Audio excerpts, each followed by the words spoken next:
CCS, and our interview at this time presented by Marcus and Mack, voted best law firm, best personal injury lawyer 4 years in a row in the Best of Indiana County contest. Visit them online, marcusandmack.com. Joining me now in studio, and if you're watching on Facebook, you'll be able to see her as well.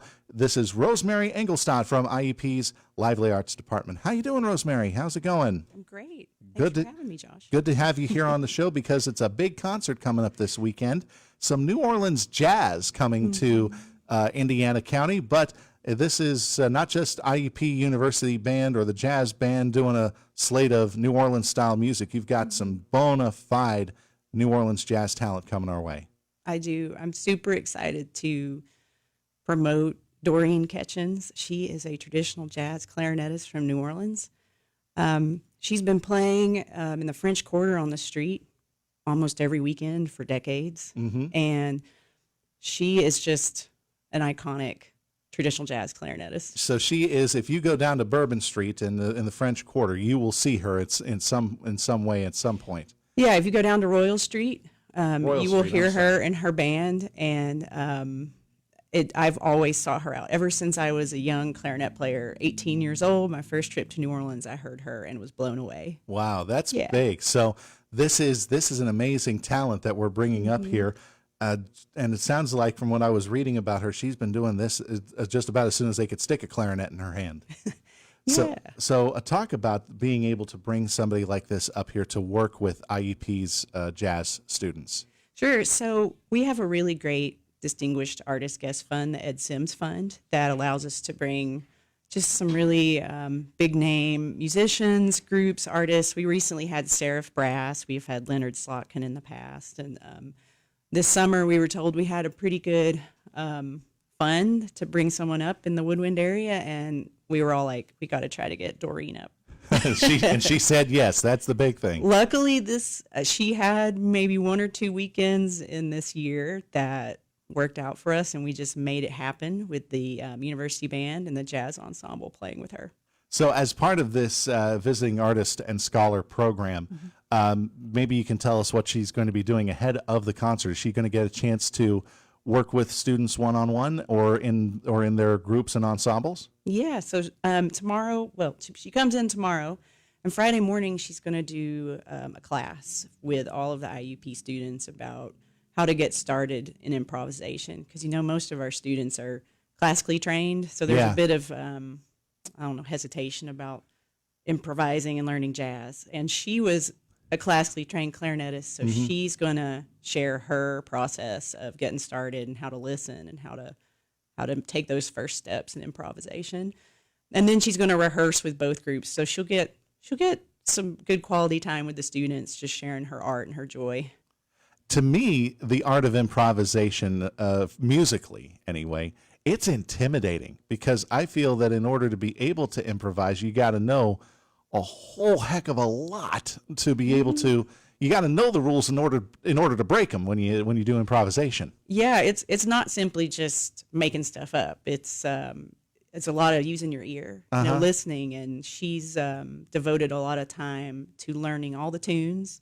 She's really influenced by Louis Armstrong. He's a trumpeter, not a clarinetist. So she has listened to so much and absorbed so much. And so it's learning the tunes, but learning the harmonies and the road maps. And being able to kind of weave in and out of those harmonies sometime and making your own thing. And that's the beauty of improvisation as well. You can play something like that, and it is unique to that particular moment in time.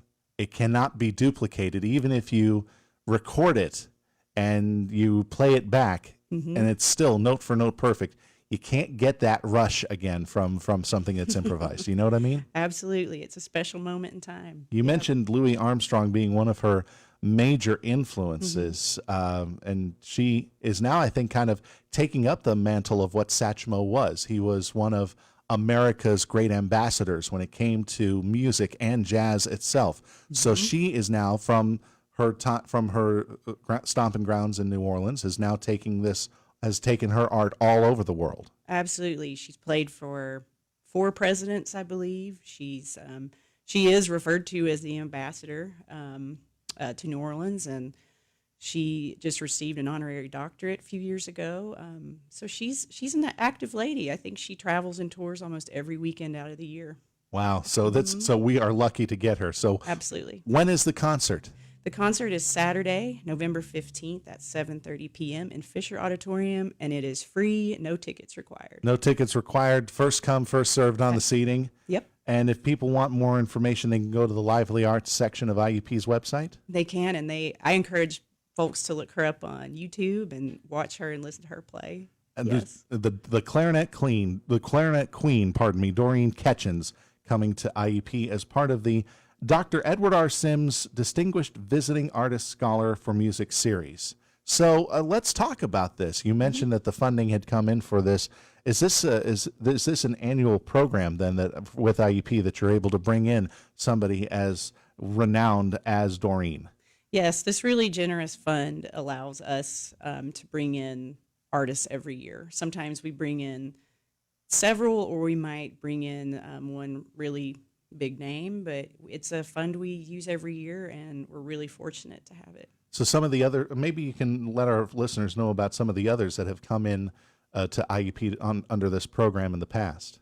So most recently, Seraph Brass, which is a brass quintet, all women professional brass quintet, was recently on campus. We had a percussion artist in last week. There's a cellist in this week doing some solo work. Wow. Probably one of the bigger artists we've had was Leonard Slatkin. He's sort of one of the last great conductors of the symphony orchestra, and Cindy McTee came. So we've had a lot of flexibility and a lot of great folks come in. Do you get to see the students whenever they meet her? Do they get starstruck? They get starstruck. I'm excited to see the students just watch her play and just, I don't know. I know my mouth is just open in complete disbelief and awe when I watch her play. Definitely, definitely. So once again, Doreen is going to be here here in Indiana at Fisher Auditorium, Saturday, November 15th, 7 p.m. It is a free show, but get there quick if you want a good seat. And it'll be once again in Fisher Auditorium. And so what else is going on within Lively Arts? I mean, this is kind of the time of year where we're getting, I know a lot of students are thinking about Thanksgiving break, but what else is going on within the Lively Arts department at this day and age? Oh, goodness. Well, we're coming up on the end of the year. So there's going to be some holiday concert activity coming up. And I don't know the exact dates. Folks can check out the calendar. But there will be a band holiday celebration. There will be a choral celebration. And I do know that the symphony orchestra and jazz ensemble do a combination pajama Christmas party concert coming up as well. Now I've seen an IUP orchestra in the past, and they did the rock show with Somebody to Love. That was a really good idea for that, by the way. Yeah. But I saw them and I'm like, okay, I'm seeing the members of the orchestra, but they're not in the tuxedos, the bow ties, or the black dresses. They are in their grunge clothes, their rock t-shirts, and then the conductor comes out, and she looks like a punk artist herself. But so it's kind of neat. So when you say they're going to do a pajama party concert, this is, I mean, the look may be hilarious, but the music is serious. Yeah, but it's got an informal sort of vibe to it. You know, we things like the Nutcracker sing-alongs. Last year they did, Brian Jones did a reading of the Polar Express. And that would have been so cool to see. It's definitely geared towards the younger audience. And I think parents are always a bit relieved to have a concert that's not in the evening and also doesn't require everyone to be quiet. So it sort of breaks those conventions. It does, and it opens up the kids' minds and their worlds to music.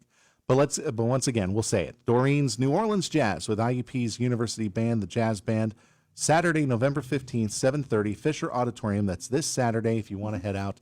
And again, tickets, don't worry about it. It's free to get in. But if you want a good seat, you might want to arrive early because this person, very well known in the jazz community, can't wait to hear about this because I know that this is going to be a big show. Well, thank you very much for joining us here on Indiana in the Morning to talk about this, Rosemary. And I hope the show, well, it can't sell out because admission's free, but I hope the auditorium is packed. I hope I hope so, Fisher too. is packed. It's going to be a great night. Thank you. Thank you once again. Rosemary Englestand joining us from IUP's Lively Arts, talking about the Doreen Ketchens concert here on Indiana in the Morning, presented by First Commonwealth Bank. Our interviews are presented by Marcus and Mack, voted best law firm, best personal injury lawyer 4 years in a row, in the Best of Indiana County contest. Visit them online at marcusandmack.com. Let's try to save you a bit of money this morning here on Indiana in the Morning. Saving you money, I'm Hillary Barsky. There's so many things we buy that we never seem to use and are just not a worthwhile purchase in the long run. You might want to think twice before making money mistakes like purchasing online subscriptions. Track the ones you have and actually use and ditch the others. And many times getting extended warranties cost more than they're worth. And you might want to rethink having expensive exercise equipment. If you want a new stationary bike, you might consider buying one used. And how about that costly gym membership? Or buying over-the-top camping or specialized sports equipment? Do you really need them? And snapping up baby care stuff. New parents might want to talk with veteran moms or dads who will tell you which items they loved and used and which never left the box. And you might love appliances and kitchenware, but don't be suckered into buying single-use appliances that look promising on TV infomercials, but might wind up only taking up counter space. Saving you money, Hillary Barsky, Fox News.